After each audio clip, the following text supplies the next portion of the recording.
नाज़रीन, आज की इस वीडियो में मारूफ भारतीय यूट्यूबर धारूव राठी की पाकिस्तान पर की गई हालिया वीडियो पर तनकीद जो हो रही है उसका पोस्टमार्टम करेंगे, क्योंकि वो एक अच्छे यूट्यूबर हैं, लेकिन पाकिस्तान के हवाले से उन्होंने गुज़िश्ता दिनों एक इंतहाई मज़ाक़खेज़ और फॉल्स इंफॉर्मेशन की वीडियो बनाई है। इसके साथ साथ मोदी नफ्सियाती मर्ज पैरानॉइड पर्सनैलिटी डिसऑर्डर का शिकार हैं, ये एक अहम इंकशाफ हुआ है। डॉग फाइट के दौरान एयर चीफ ने एयरफोर्स को क्या अहकामात जारी किए, इस पर भी हैरानकुन इंकशाफात सामने आए हैं। आप देख रहे हैं 92 डिजिटल और मैं हूं ज़ौक अहमद। नाज़रीन, पाकिस्तान के खिलाफ धारूव राठी की वीडियो ने सोशल मीडिया पर हलचल मचा दी, लेकिन क्या भारतीय यूट्यूबर धारूव राठी व्यूवर्स को सिर्फ एक पहलू दिखा रहा है? जब भारत और पाकिस्तान के ताल्लुकात की बात होती है तो क्या हम सिर्फ एक तरफ की कहानी को सच समझें? आज हम आपको दिखाएंगे कि धारूव राठी की वीडियो में वो अहम पहलू क्यों गायब हैं जो दोनों मालिक के ताल्लुकात को समझने के लिए जरूरी हैं।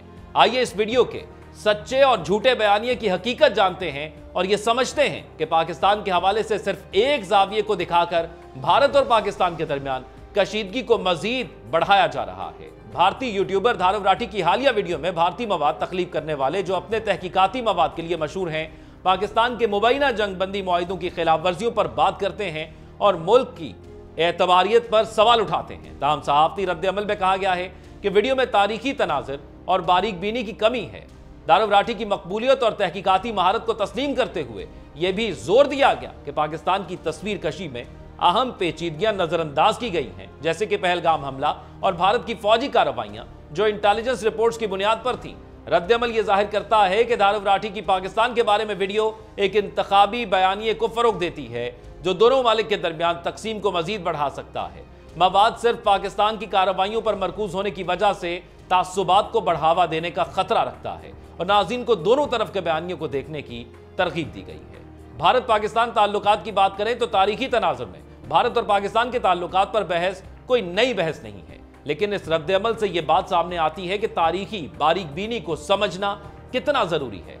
कहा गया है कि जंगबंदी की खिलाफ वर्जियां और फौजी तनाज़ात पेचीदा मसाइल हैं जो दहाइयों की सियासी और समाजी हरकत से तश्कील पाते हैं। मिसाल के तौर पर इंटेलिजेंस रिपोर्ट्स के सदाकत पर सवाल उठाया गया, जिन्हें भारत की फौजी कार्रवाइयों के जवाब के तौर पर इस्तेमाल किया गया और इराक जंग जैसे आलमी तनाज़ात से मवाजना किया। ये बातें जोग्राफियाई कशीदगियों में एतमाद और जवाबदेही के बारे में वसी तर सवालात को जन्म देती हैं। मजीद बारह आज़ादी के जंगजू और दहशतगर्द जैसे मुतनाज़े लेबल्स पर बात की गई है जो भारतीय और पाकिस्तानी बयानियों में नुमाया फ़र्क रखते हैं। इन इस्लाहात को खोलते हुए इंसानी हकूक़ के मामलात और फौजी कार्रवाइयों की इंसानी कीमत को समझने की ज़रूरत पर जोर दिया गया है। भारतीय मीडिया का पर्दा चाक एक अहम इस्तदलाल ये है कि मीडिया का तासुब अवामी राय को तश्कील देने में अहम किरदार अदा करता है, जबकि भारतीय मीडिया की पाकिस्तान के बारे में मनफी तस्वीर कशी पर तनकीद की गई है जो बैनुल-अक़वामी ताल्लुकात और अवामी राय पर असरअंदाज होती है। क्योंकि धारूव राठी की बात की जाए तो वो एक ऐसा यूट्यूबर है जिसको पूरी दुनिया इसलिए भी तस्लीम करती है कि वो फैक्ट्स की बात करे, बेशक वो उसके मुल्क के खिलाफ ही क्यों ना हो, बेशक उसकी माजी की किसी वीडियो के खिलाफ ही क्यों ना हो। लेकिन इस दफा यकतरफा जो सच उसने रखा है, ये यकतरफा तस्वीर उसने दिखाई है, वो ऐसा लगता है कि वो उस मोदी जिसके खिलाफ वो कहता था कि I am the next prime minister of India, Narendra Modi के खिलाफ, वो अब उसके बयानिए के साथ आवाज से आवाज मिला रहा है।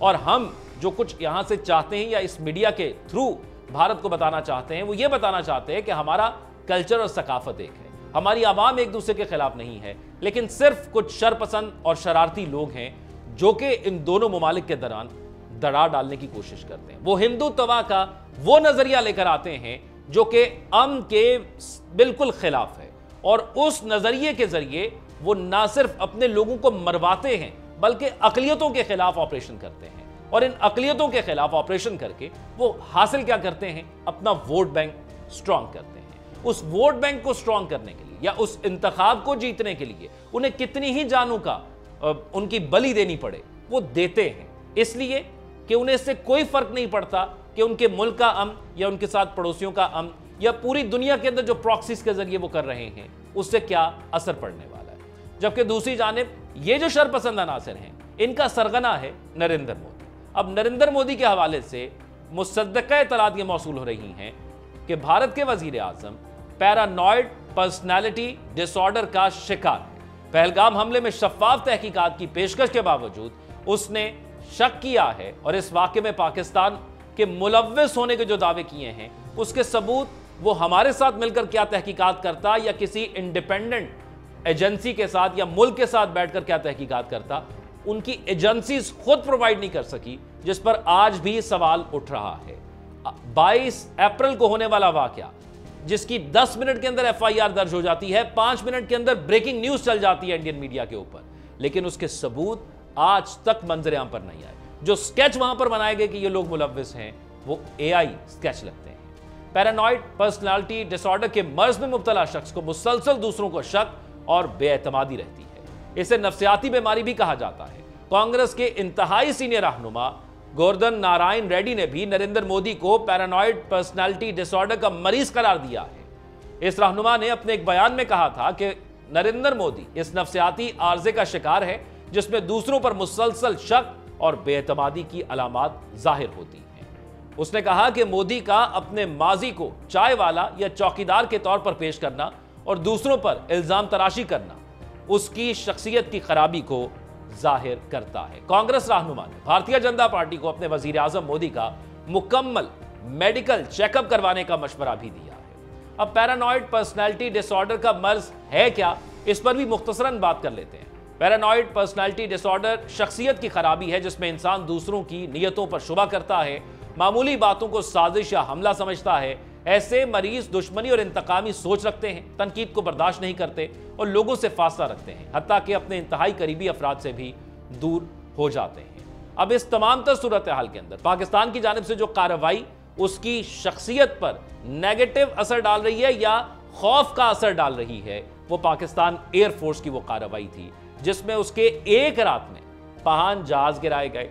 अगले रोज होने वाली, अब ये डॉग फाइट नहीं है, ये कॉम्बैट फाइट है। इस कॉम्बैट फाइट में ये कहा जा रहा है कि मजीद 2 जहाज भी गिरे हैं और मैंने कल बड़ी तफसीलन आपको बताया था कि इसकी तस्दीक इसलिए वीडियो एविडेंस से नहीं हुई क्योंकि ये तकरीबन 200 किलोमीटर अंदर गिरे हैं। डॉग फाइट के दौरान या ये जो कॉम्बैट फाइट है इसके दौरान एयर चीफ ने एयरफोर्स को क्या अहकाम जारी किए थे जिस पर दुनिया हैरान है। दुनिया ये सोचने पर मजबूर है कि अगर इंडिया के पास राफेल था जो कि ज्यादा सलाहियत रखता था, पाकिस्तान के पास भी एक जदीद तैयारा था J-10C, लेकिन राफेल के मुकाबले में उतना जदीद नहीं था, लेकिन फिर भी पाकिस्तान ने राफेल को मात दे दी।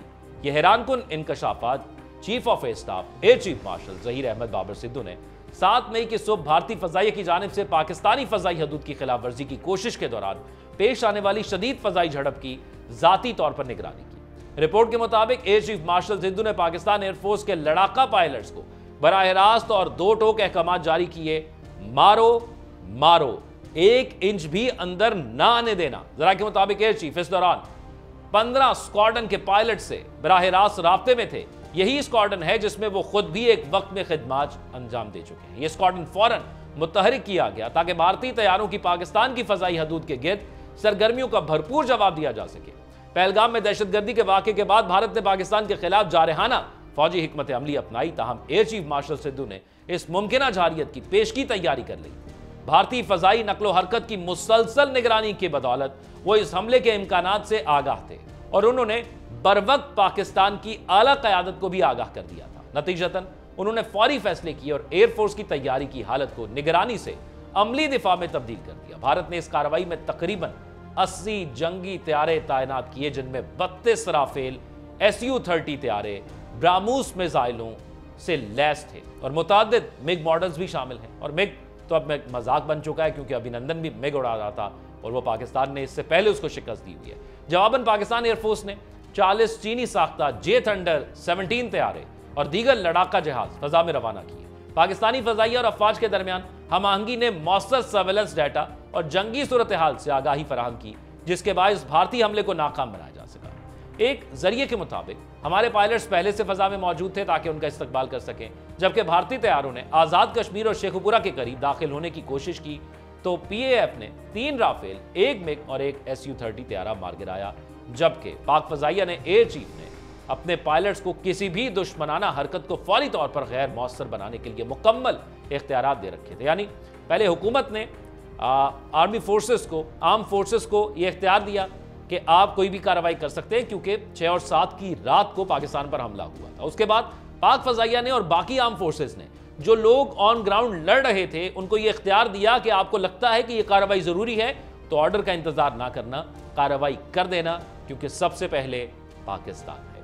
इस वीडियो के हवाले से आप क्या राय रखते हैं कमेंट सेक्शन में आगाह कीजिएगा। अपना ख्याल रखिएगा। अल्लाह हाफिज।